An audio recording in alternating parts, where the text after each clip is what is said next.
planeábamos esto, orábamos al Señor y decíamos: Señor, dinos quiénes van a ministrar. Y el Señor nos indicaba y nos dimos cuenta que una cumbre, pues para tener mucha palabra y mucho desarrollo espiritual, pues tiene que tener mucho más tiempo. Y eso a veces es difícil por los compromisos, el trabajo, ¿verdad? Sabemos que los siervos también están muy ocupados y para hacer un espacio en su agenda cuesta mucho trabajo. La verdad, algunos son como los beisbolistas que dan un buen batazo, pero hay que aprovechar bien el tiempo. Salen corriendo en el momento preciso y pisan la base y corren. Así son los siervos de Dios ahora. Vienen porque ya tienen otro compromiso y yo les agradezco a todos ellos que estén aquí. Muy bien, voy a aprovechar bien el tiempo. Wow, esto está tremendo. Lo pensábamos, para mí es muy difícil, 35 minutos, pero los quiero aprovechar bien, ¿verdad? Y yo les quiero hablar de que este trabajo, mi tema es: la visión es grande, el trabajo es esforzado. La visión es grande. Yo nací espiritualmente bajo un gran desafío. Cuando a mí me compartieron a Jesús, tenía yo entre 18 y 19 años, ¿verdad? Y yo fui crecido en un ambiente donde la vida espiritual era importante, aunque no tenía tanta dedicación a ello, sino que en esa situación yo iba a la enseñanza dominical de la iglesia, me contaban historias, pero nunca me llevaron a recibir a Jesús. Fue hasta 1978, ¿verdad?, que yo recibí a Jesús a los 19 años de edad. Y el día que yo recibí a Jesús fue glorioso para mí.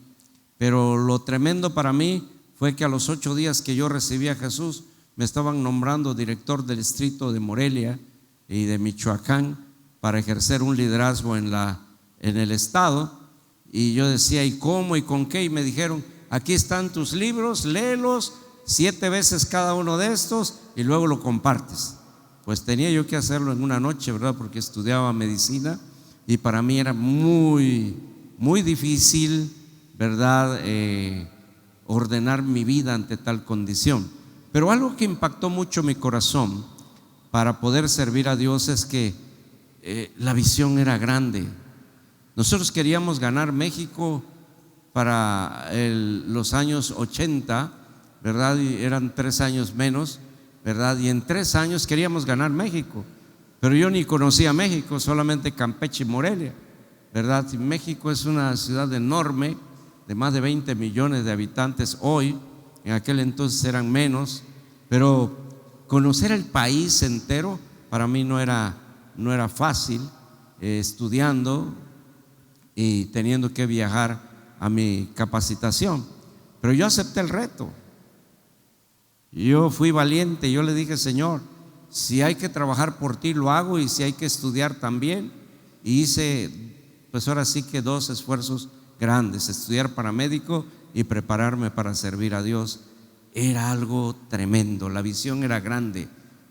Teníamos un plan de: plantemos a Jesucristo en el corazón de cada mexicano, y traigamos la primavera del Espíritu a nuestra patria.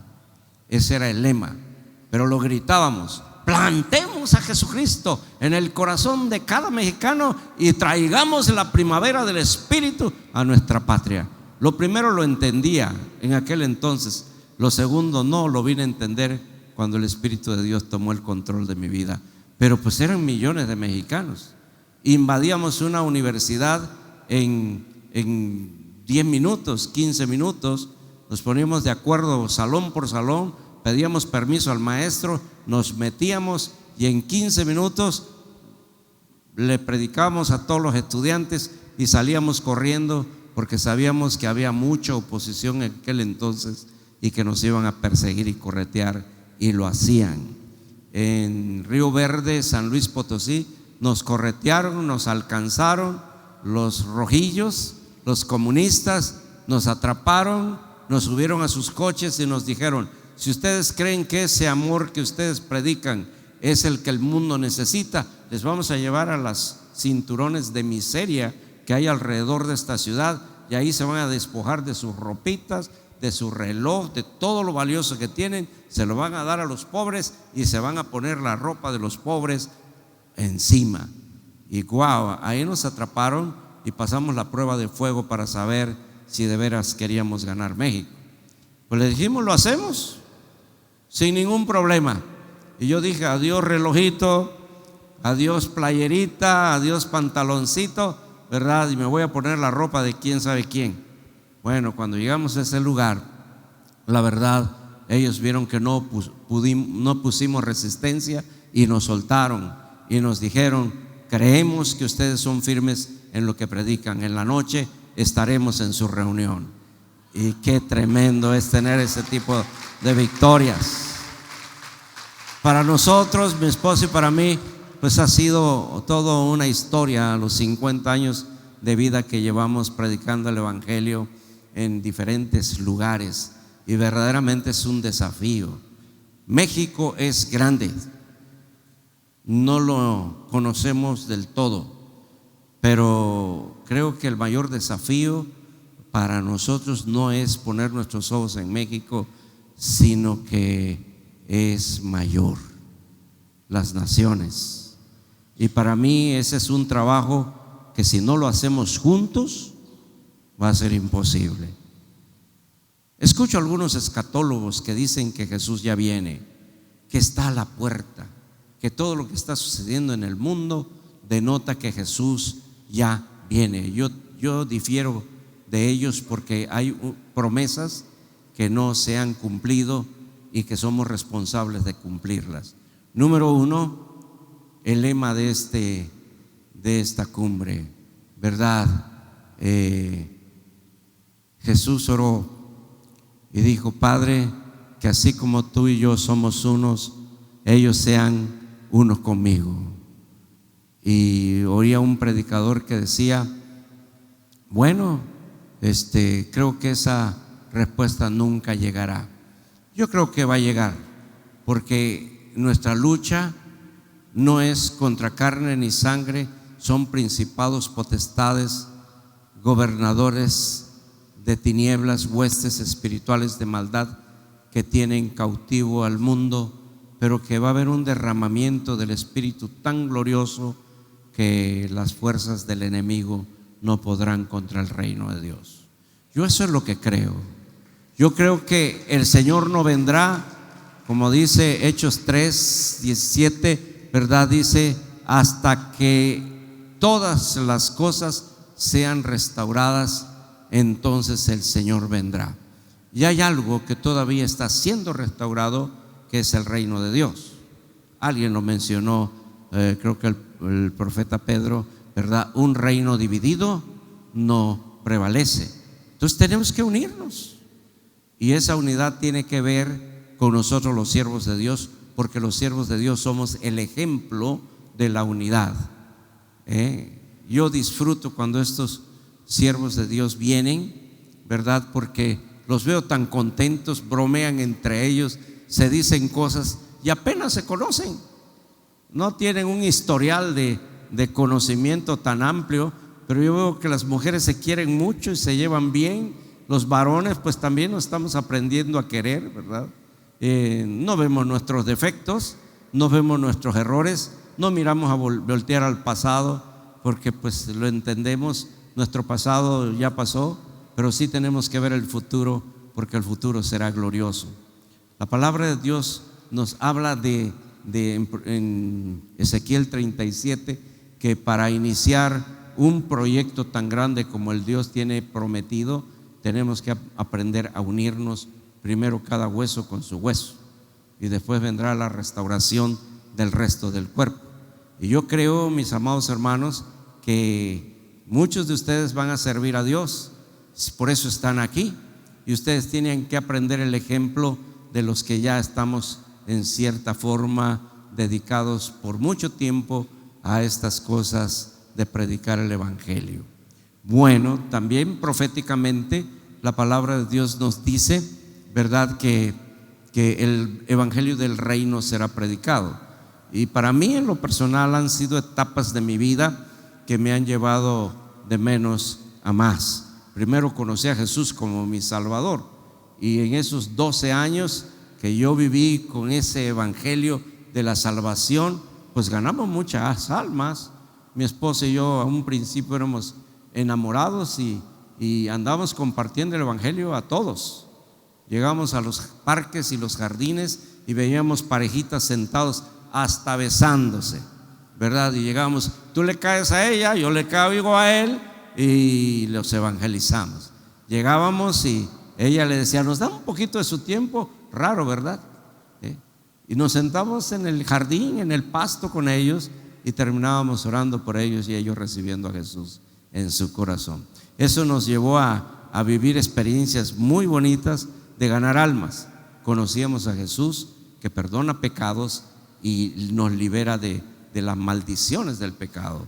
Pero posteriormente conocimos otras dimensiones del evangelio, y en esas dimensiones del evangelio tenía que ver el Espíritu Santo, y eso nos costó mucho trabajo, porque según la doctrina religiosa que teníamos, esa era una experiencia que solamente la vivieron en la iglesia primitiva, ¿verdad? Y que no tenía ningún valor hablar en lenguas, ¿verdad? Y no tenía ningún valor recibir esa unción del Espíritu a nuestra vida.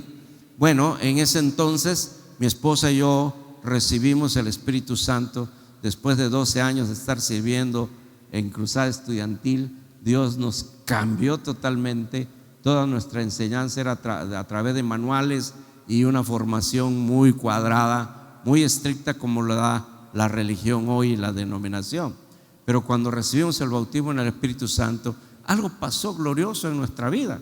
Y lo que sucedió en nuestra vida es que nuestro entendimiento se abrió y empezamos a creer en los milagros, los prodigios, las señales, las sanidades, la manifestación de los dones, el poder que Dios nos da para pelear espiritualmente contra espíritus inmundos. No habíamos oído de principados, ni potestades, ni de gobernadores de tinieblas. Luchábamos con espíritus y nos traían gente a que orásemos por ellos para liberarlos. Y veíamos cómo los demonios se manifestaban y salían de ahí. Y también entendimos que no era la religión la que daba fortaleza a nuestra vida, ni una fe pues demasiado primitiva. Teníamos que entrar a otra dimensión de madurez. Y tengo mucha experiencia en cuestión de ver cómo crecía mi fe. Y yo entendí que la fe no crece automáticamente, ni crece porque creas que Dios es poderoso. Crece porque sabes que tú tienes promesas, y que esas promesas que Dios te ha dado lo comprometen a Él para cumplirlas. Y yo aprendí a vivir en base a mis promesas, y lo que yo buscaba en la palabra de Dios eran promesas para mi vida, y empecé a escuchar la voz de los profetas, porque hasta entonces entendí que habían profetas, y entró una desesperación muy grande en mi vida por escuchar a los profetas. Mi esposa y yo viajábamos hasta donde habían profetas y nos poníamos en la primera fila, y ahí pasaron muchos profetas, ¿verdad? Que ustedes conocen, han oído de ellos. Unos son de diferentes naciones, ¿verdad? Yo iba donde se manifestaban los profetas y las profetas, ¿verdad? Y me ponía adelante para que me dieran una palabra, porque yo quería saber el proyecto de mi vida, mi destino, y no eran los que yo buscaba. No eran los profetas que yo buscaba los que impactaron mi corazón, sino los profetas que Dios usó en los momentos en que ni los esperaba. Fue lo que cambió nuestra vida. Esa unción del Espíritu que recibimos nos dio un hambre y una sed de conocer más a Dios. Y se los doy como un testimonio. Realmente lo que me corresponde a mí decirles es que no podemos alcanzar los proyectos divinos si no tenemos promesas y si no tenemos la unción para que lo que nosotros queremos hacer por Dios, por nuestra vida, por nuestra familia y por la nación y por las naciones, no viene de la fortaleza del Espíritu Santo. Yo era un muchachito con poco conocimiento de la palabra, ¿verdad? Pero yo quería una palabra de profecía. Y me recuerdo que los profetas hacían esto: pasaban por alguien, le daban palabra y aquella persona quedaba contenta. Cuando llegaban por mí, me veían, me brincaban y seguían profetizándole a los demás. Yo dije: ¿por qué las cosas son así, Señor? Si yo tengo ganas de oír, yo tengo hambre de que tú hables a mi corazón. Nunca pasó. Profetas que todavía conozco. A uno de ellos luego lo encontré en el baño, ¿verdad? Del hotel donde estaba ministrando. Y entré al baño y con el que me topé fue con él. Y me dice: hola, ¿qué tal? ¿Cómo te va? Le digo: bien. Le iba a preguntar: ¿y por qué me saltaste, verdad? ¿Por qué no oraste por mí? Le quería yo reclamar. Yo estaba enchilado porque yo quería una palabra profética que me dijera cuál era mi destino. Y me dice: ¿quién eres? Y le digo: yo soy David Humberto Chi Joel. ¿Tú eres David Chi? ¿Tú eres de Campeche? Sí, yo soy de David Chi de Campeche. Oye, qué gusto. Ya le iba yo a preguntar: ¿por qué no oraste por mí? ¿Por qué no me trajiste palabra? Porque como todos ustedes necesitan una dirección y un destino. Bueno, están en el lugar correcto. Están aquí porque tienen un destino profético. Ustedes van a servir a Dios, pero necesitan aprender dimensiones espirituales. Me enseñó el Señor que en aquel tiempo la obediencia era tremenda para que pudiera Él usar mi vida. Yo lo que quería saber es que si Él quería usar mi vida, ¿qué tenía yo que hacer? Y no lo recibí de ningún profeta, pero sí sé que todo aquel que aprende a obedecer al Señor es útil en el reino. ¿Me escucha? Pero ¿cómo voy a obedecer al Señor? ¿Acaso Él me va a decir desde el cielo lo que tengo que hacer? Bueno, no era así el asunto. Me dio la virtud de entender que para eso hay siervos de Dios que forman parte del equipo de Dios para perfeccionar mi vida. Y yo dije: qué padre tener pastor que responda por mí y que me traiga la edificación y la dirección que yo debo de seguir para poder entender los proyectos de Dios. Y entendí que en la obediencia está la bendición y en obediencia está la sabiduría para tomar una buena dirección en la vida. Y yo quería ganar a México en sus 32 o 33, ya ni sé cuántos estados tiene, ¿verdad? Y yo quería ganar las naciones, porque cuando a mí me entrenaron me dijeron: les enviamos a las naciones. Pero ¿cómo y con qué dinero? Casi todos en la cruzada estudiantil vivíamos por inversionistas que invertían en nosotros cierta cantidad mensual, pero muchas veces nos quedaban mal. Y el asunto es que pasábamos necesidad. Bueno, Dios me enseñó cuál era su cuerpo, y su cuerpo es la iglesia. Ese es el cuerpo local, pero la iglesia no es lo local, sino es lo universal. Y para entenderlo, yo tenía que entender, después de que Jesús es mi Salvador, es mi Señor, tenía que entender que Jesús es un rey y que Él no vino a fundar una religión llamada cristianismo. Y vine a entender que la palabra cristianismo o cristiano quiere decir un seguidor de Jesús. Y así le llamaban a los discípulos cuando ellos seguían las enseñanzas y lo seguían a Él porque les daba de comer. ¿Y cuántos no lo seguiríamos así? Que en los tiempos de hambre vamos y Él nos hace el milagro y nos da de comer, porque les sanaba sus enfermedades, porque los liberaba de sus demonios, porque les daba sabiduría y palabra de dirección. Bueno, Jesús hizo todo eso, pero muy difícil para la gente aún de los tiempos de Jesús saber que Él era un rey, pero Él lo declaró. El mismo Herodes, los mismos que lo juzgaron, sabían quién era Él, pero como eran tan religiosos, ¿saben que la religión estorba?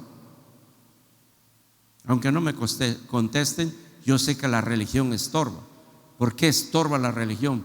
Porque muchas veces no nos hace entender las dimensiones espirituales de a quien tenemos por Salvador, por Señor y por Rey. Y los judíos mataron a Jesús porque su venda religiosa no les permitió ver que Jesús realmente era el Mesías prometido para ellos y el Cristo para nosotros los gentiles. Por eso lo mataron, porque todos los milagros que hizo vino a confirmar que Él era el Mesías. Y aún hoy Israel está esperando la llegada del Mesías que ellos quieren, cuando Dios les envió a su Hijo para demostrarles que Él tenía una buena actitud hacia su pueblo. Permítame decirle, dice la Escritura que hasta que prediquemos el evangelio del reino, y ahora tenemos que hacerlo. Este es el tiempo de predicar el evangelio del reino. No puede venir Jesús hasta que se restaure su reino, y su reino no se puede restaurar si no predicamos el evangelio del reino, porque el reino, verdad, es lo que Él vino a restaurar. Un reino violentado desde el cielo, un reino violentado desde Adán y Eva, verdad, un reino que vivió 4000 años en un conflicto, vino a tener una luz de esperanza en la persona de Jesús desde que era niño. Proféticamente, ustedes saben, ¿verdad? Todavía mis hijos me dicen, los reyes me trajeron mi muñeca, los reyes me trajeron esto, porque fuimos educados con una cultura muchas veces confusa, ¿verdad? Y alguien me dijo, no les quites la ilusión, pero llegará el tiempo en que ellos lo sabrán. Bueno, yo creo que a los niños, ¿verdad?, hay que educarlos con mucho cuidado, con mucha sabiduría, pero nosotros debemos enseñarlos que el único rey se llama Jesús. Él es el Rey de Reyes y el Señor de Señores. ¿Me entienden? El trabajo es arduo. Ahora, con todo este asunto del avance de la tecnología, del internet, ¿verdad? Nos damos cuenta que el mundo, aunque lo vemos chiquito, es muy grande. ¿Verdad que sí? Ahora las noticias que pasan en el mundo nos llegan en segundos. Si hay un temblor en Colombia, lo sabemos aquí en pocos segundos. Si en Estados Unidos cae una gran nevada, aquí nos damos cuenta. Imagínense qué pasó con los discípulos cuando Jesús, Mateo 28, del 18 al 20, que lo tengo grabado en mi corazón desde hace 50 años, les dijo, toda potestad me es dada en el cielo y en la tierra. Por lo tanto, id y haced discípulos a todas las naciones. ¿Cuántas naciones? Pues son todas, pero son más de 200 naciones. Creo que son 207 o 208 por allá, naciones del mundo. Imagínense, ellos ni conocían más que su entorno personal. Hablarles del mundo entero ha de haber sido un trauma. Para viajar de una nación a otra se lleva un buen tiempo, sobre todo si traspasamos continentes, y ellos recibieron esa ordenanza. ¿Cuántos eran? 12 hombres reconocidos ya como apóstoles, y mucha gente fue impregnada en esa ordenanza, ¿verdad?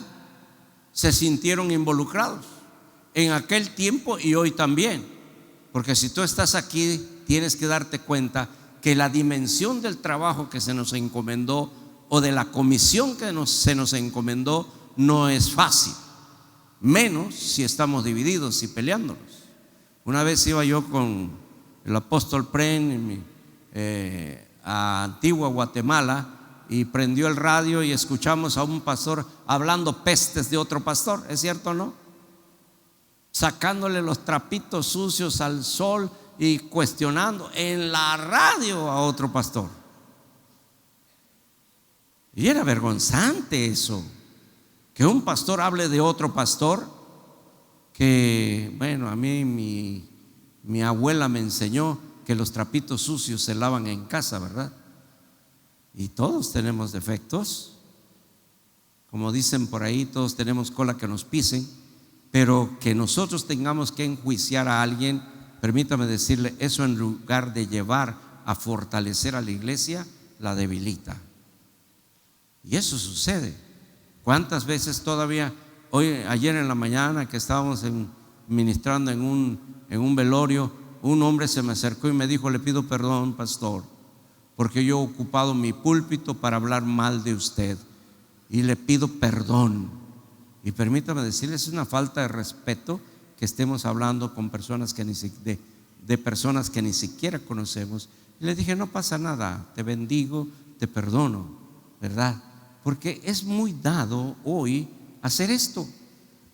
Bueno, la palabra de Dios nos advierte de 3 manifestaciones que debemos cuidar, de los cuales debemos cuidarnos. Y no es porque no ame a los perros ni me gusten los perros, pero dice la Escritura que nos debemos cuidar de los perros, de los malos siervos y de los mutiladores del cuerpo. ¿Cierto o no es cierto? Les voy a decir algo. Hay gente que nada más habla, como los perros que ladran, ¿verdad? Nada más ladran, pero no tienen la capacidad ni el atrevimiento de morderte. Hay gente que así es, y la iglesia o el reino ha padecido mucho por esta causa. Por eso las cumbres que organizamos es para animar tu corazón a que no seas una persona que hables de otros pastores enjuiciándolos, ¿verdad?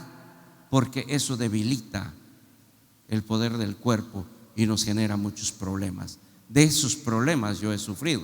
Gracias a Dios ya no tengo amargura, y fui liberado en los tiempos del COVID, porque en ese tiempo en que me dio COVID y que pasé 28 días intubado y 38 días en el hospital, el Señor me liberó hasta de las angustias y sacó muchas raíces de mi corazón de amargura por causa de hombres y mujeres que los discipulamos, le dimos lo mejor y terminaron hablando mal de nosotros y haciéndonos daño, hablando falso testimonio de mi esposa, mi vida y de mi familia.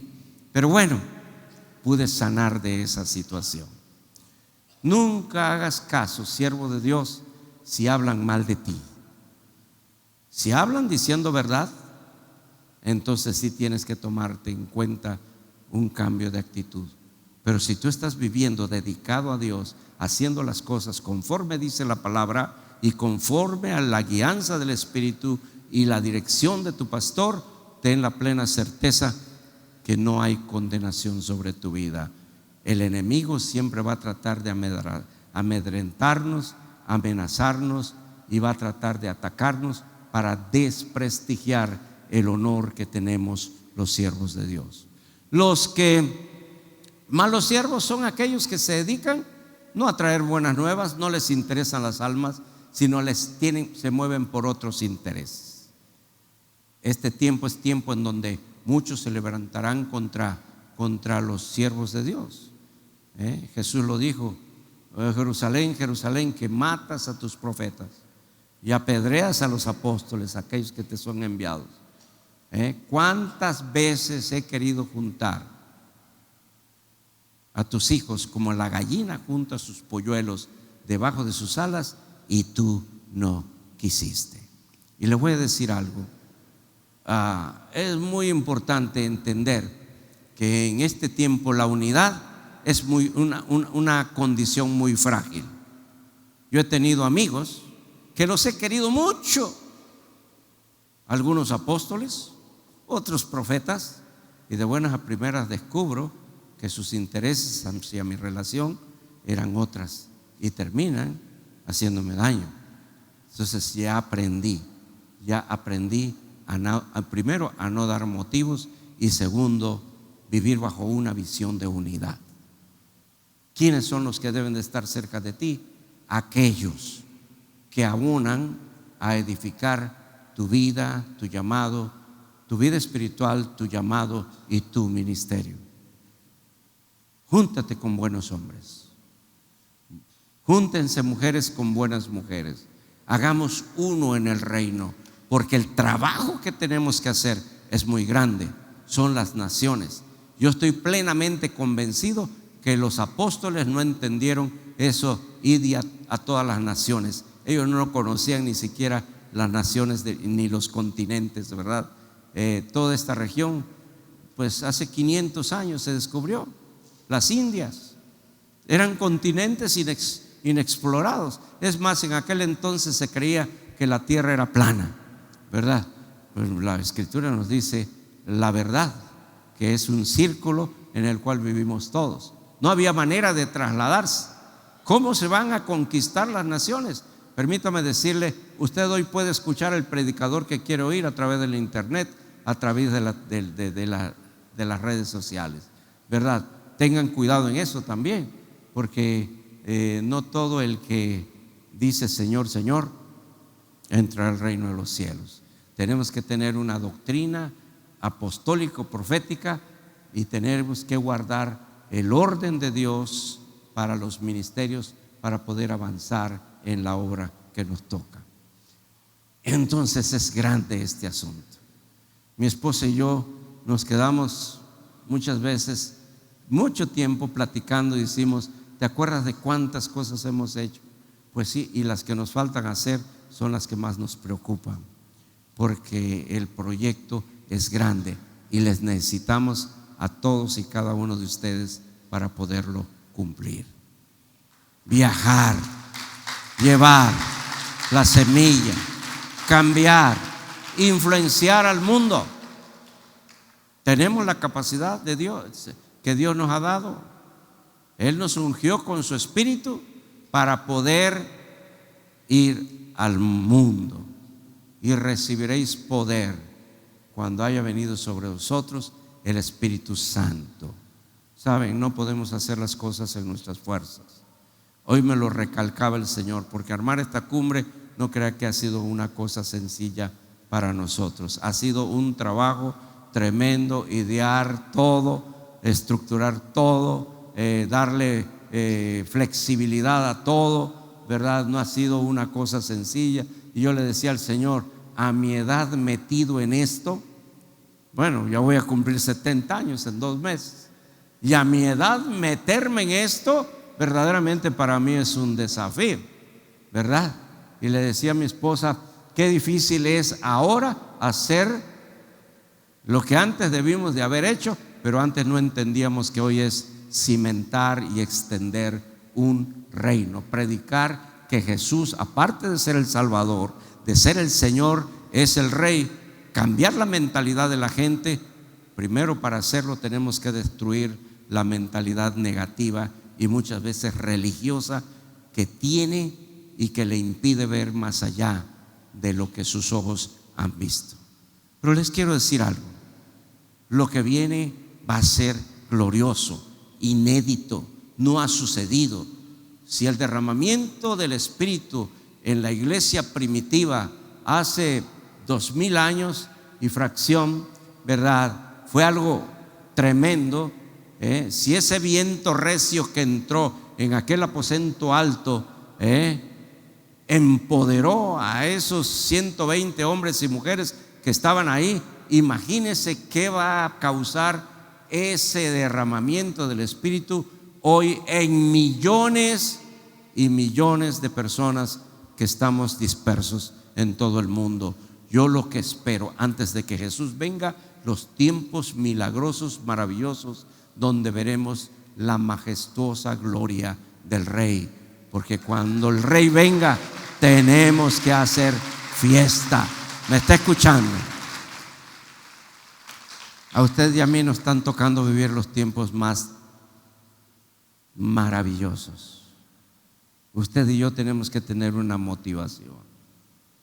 Yo lo que conocí como unción del Espíritu es muy distinto a lo que estoy conociendo hoy, después de 35 años, quizá un poquito más, de haber conocido la unción del Espíritu Santo.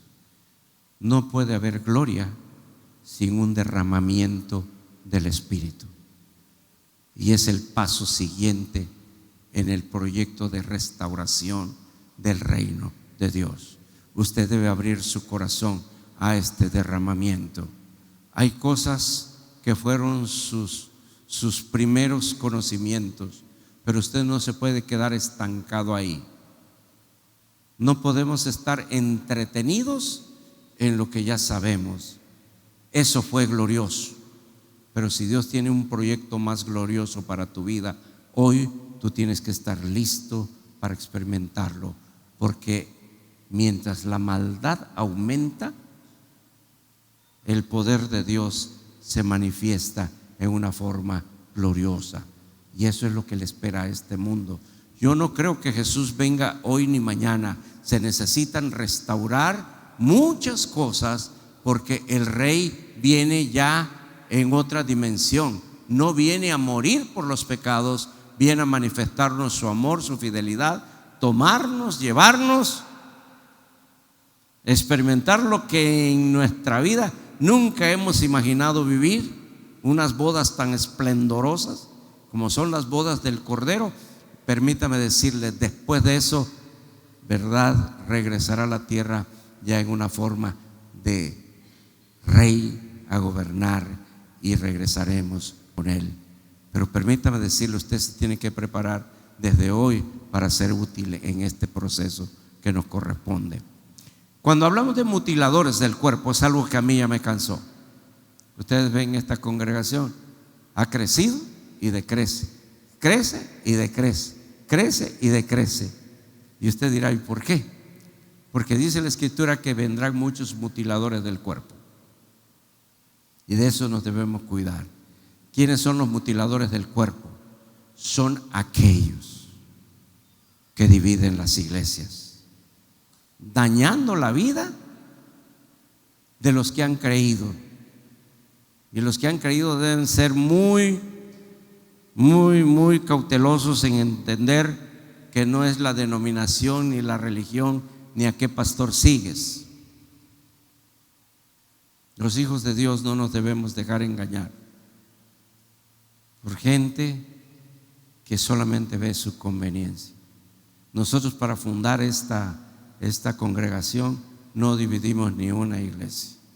Mi esposa y yo nos dedicamos a predicar, pero después de cierto tiempo empezamos a aceptar gente que ya venía con cierta formación, y permítame decirles, nos hemos pasado momentos muy difíciles, que lo hemos llorado, lo hemos sufrido, porque les entregamos el corazón, los bendecimos, los educamos, les dimos capacitación, los ordenamos al ministerio, pero ellos, en lugar de ir y fundar una obra, es más fácil dividir una iglesia y decir, bueno, alguna recompensa habría yo de tener.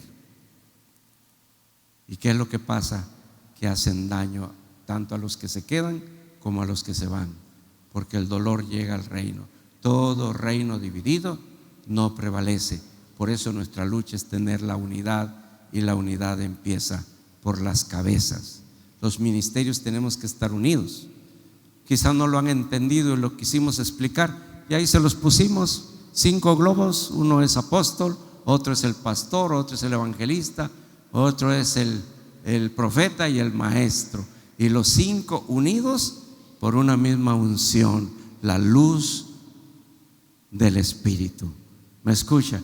Y lo mismo hombres que mujeres, porque ambos son útiles en este tiempo para culminar la obra del Señor. Más que una predicación, yo les quiero animar que nos cuidemos de estas 3 cosas. Ya basta de dividir iglesias. Ama a tu pastor, respétalo, bendícelo, no lo juzgues. Ellos son los que velan en cierta forma por tu alma, y te cuidan, y te protegen, y te bendicen, y oran por ti. Duele más cuando alguien que tuviste tanto a tu lado, con tanta confianza, como dice la Escritura, ¿verdad?, que no somos engañados por la gente que no conocemos. Muchas veces somos engañados por la gente que tenemos tan cerca de nosotros, que comen en nuestra misma mesa y beben lo mismo que bebemos, y pasamos tanto tiempo juntos, y eso es muy doloroso. Aprendamos a respetarnos como siervos de Dios y demos un buen ejemplo de esa unidad al resto del cuerpo de Cristo. Y aquí lo estamos aprendiendo. Estamos juntos y en armonía. Hoy disfruté esta mañana. Le voy a decir esto, con esto ya oramos, ¿verdad? Ya tienen hambre seguramente. Le voy a decir, disfruté tanto ver a los siervos de Dios que pocos se han visto. Abrazarse, reír, bromear. Un tiempo maravilloso. Digo, si eso lo aprendemos y lo enseñamos a otros, aquellos que lo aprendan no tendrán argumento para decir: no tenemos un buen ejemplo. Los mejores ejemplos provienen de personas honorables, y no hay gente tan honorable sobre la faz del mundo como los verdaderos siervos de Dios. Yo quiero que tú te levantes como un verdadero siervo de Dios, una verdadera sierva de Dios, y aceptes el desafío de influenciar este mundo en una dimensión gloriosa. He aprendido que Dios no nos lleva de más a menos, Él nos lleva de menos a más. Y dice que vendrán tiempos de una manifestación gloriosa de los hijos de Dios. La unidad del cuerpo es la unidad del reino, y el reino está disperso por todas las naciones. Vamos por las naciones, vamos por sus cabezas, vamos por la gente que necesita. Es pesado. Los jóvenes deben empezar desde ya a desarrollar dimensiones de reino y entendimiento del reino desde ahora, porque los proyectos que nos esperan son gloriosos. Inclina tu rostro, inclina tu rostro. Quiero llamar a mi esposa, porque ella siempre ha sido compañera de mi vida en todos estos 50 años que llevamos sirviendo a Dios. Y se los confieso, cuando yo me convertí, ella era mi líder. Ella era mi líder. Y así como lo ven, calladita, tranquilita, era tremenda. Era tremenda. Trataba a los líderes estudiantiles con un carácter. Les regalaba un folletito que repartíamos que se llamaba La Singularidad de Jesús, y otro material. Y los líderes comunistas decían: no, esto no sirve, esto es basura.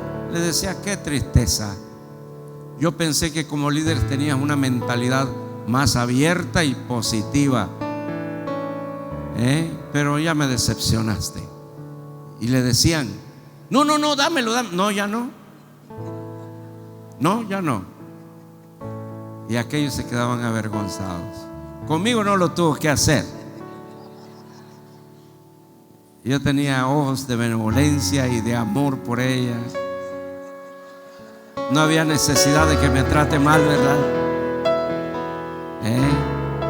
Gracias a Dios ha sido mi compañera de aventuras hasta en esto. Hasta en esto. Padre, gracias. Sí, le doy gracias a Dios por esta cumbre. Crean que estábamos muy expectantes de lo que Dios está haciendo, y le decíamos: glorifícate. Y yo creo que el Señor está glorificándose en esta hora. Cierra tus ojos, dile: dale gracias a Dios. Dale gracias a Dios porque está abriendo tus ojos en esta hora para muchas cosas que quizá tú tenías muchas preguntas en ti mismo que no habían sido resueltas, pero sabes que el Espíritu de Dios se ha estado moviendo en medio de nosotros y te está depositando una palabra que tú necesitabas escuchar, y está afirmando muchas de las cosas que quizá no estaban bien cimentadas en ti, pero hoy las ha cimentado el Señor para hacerte fuerte, porque este tiempo necesitamos ser fuertes.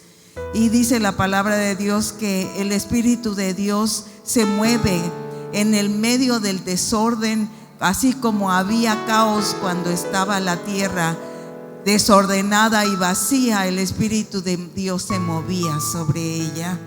Y está moviéndose en medio de este tiempo donde hay oscuridad y tinieblas. Pero ¿sabes qué dice el Señor? Levántate y brilla. Levántate y despiértate y resplandece, dice el Señor, porque la luz del Señor se ha visto sobre ti.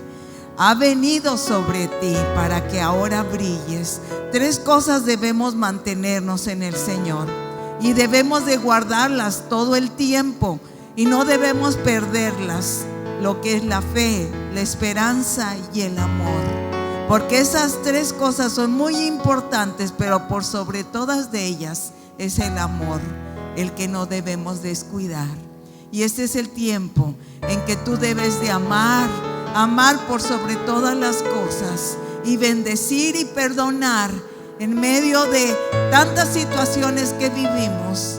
Pero por sobre todas las cosas ama y mantén tu esperanza y habla de esperanza a aquellos que no tienen esperanza.